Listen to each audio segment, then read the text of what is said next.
This makeup is actually quite fun. It's the most elaborate makeup I've ever worn on film. And for Jean-Luc, in a lot of my other films, it was like he was just cooking an omelet. Well, now he's cooking a 5-course meal.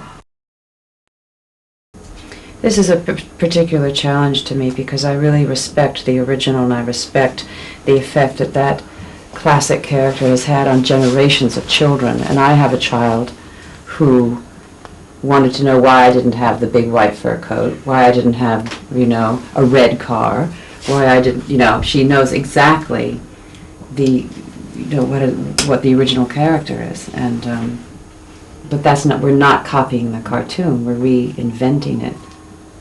So I always have the original echoing in my mind, her atmosphere, her manic presence. Of course, she's larger than life, but, you know, you want to think that maybe, perhaps, there might somewhere in this crazy world be somebody like Cruella.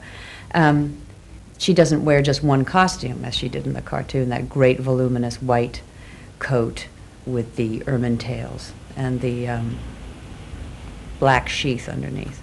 So Anthony Powell has designed this incredible wardrobe for me, and each one is an amazing image. So that's different immediately. And it took a lot of, you know, a lot of work. I think she is one woman who is a force of nature.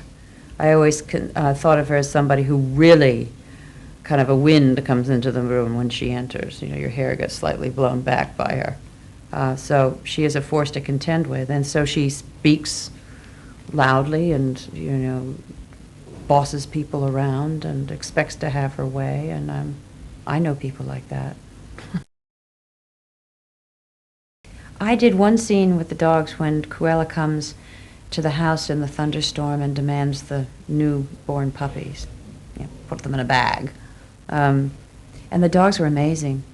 I mean, they are, you know, they just are in very few shots. But they were amazing. They stayed, and I was screaming and yelling. The Purdy kind of slunk out a couple of times, but then she did stay there. I've been very impressed by them. They're very well trained, and we all should be very lucky if anyone looks at any humans in this movie with the amount of endearing animals that will be on screen.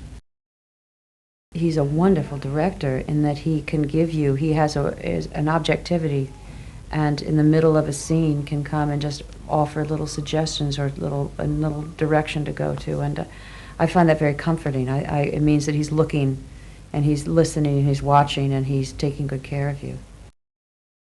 Once you see these animals on film, once you see the real dogs doing what they do, it's just so charming and compelling. And it is a wonderful story. It is a classic fairy tale. Good gets, good is vanquished, and bad is vanquished, and good prevails, and there's a very, very clear-cut villain, and she is monstrous. She's trying to devour the world, really. I mean, she's destroying endangered species, and she has no respect for life, really. And she thinks she can do whatever she wants with whatever she wants, and that's not right.